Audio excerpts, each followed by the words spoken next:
Hello, my precious brother. The human has been created in the just center of the values in the universe.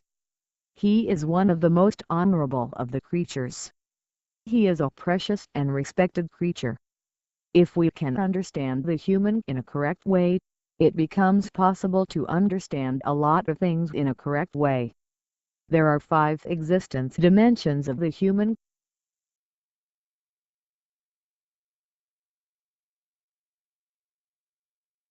The first of these is his substance dimension. The human is not aware consisting of the meat, bone and blood poshed as supposed by some materialists. The part consisting of the meat, bone and blood of the human is his matter.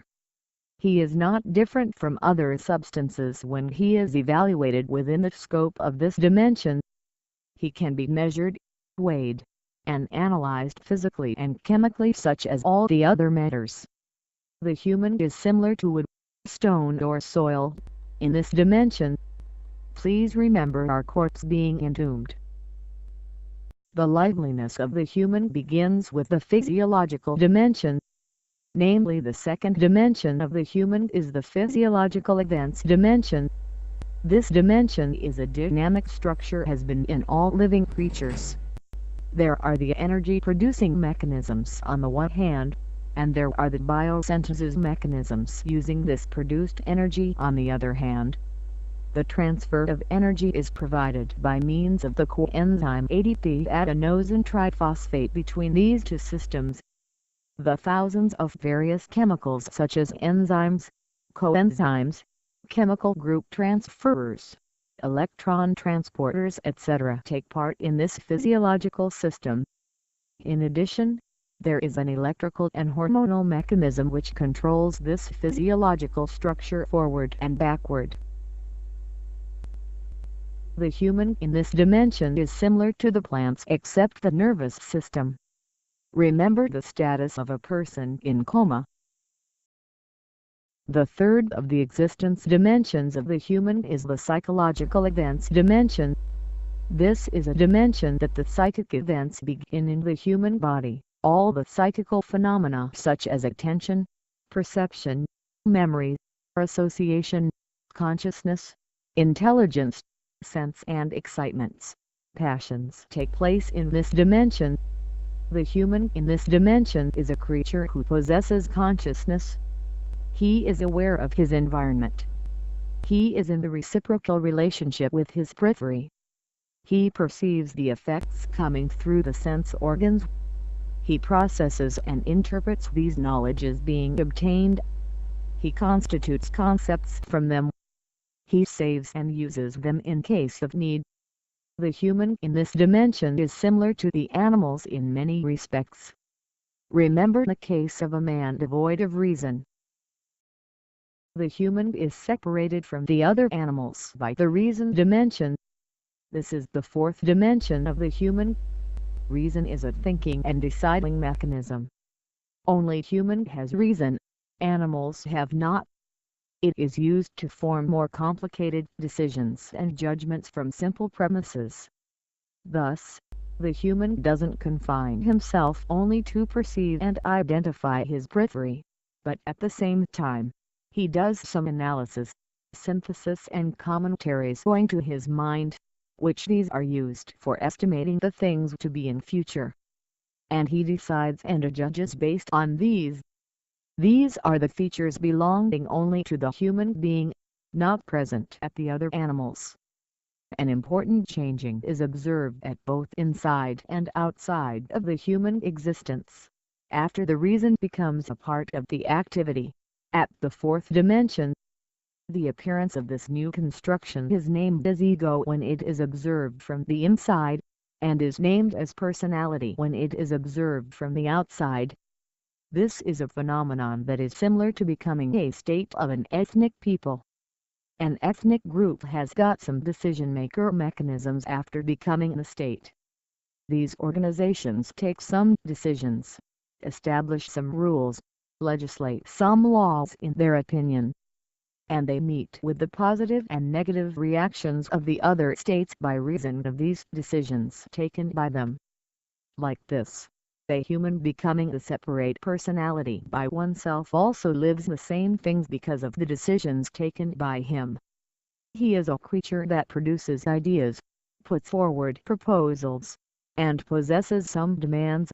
Now, namely, he possesses volition, opinion and vote. Shortly, he possesses a personality.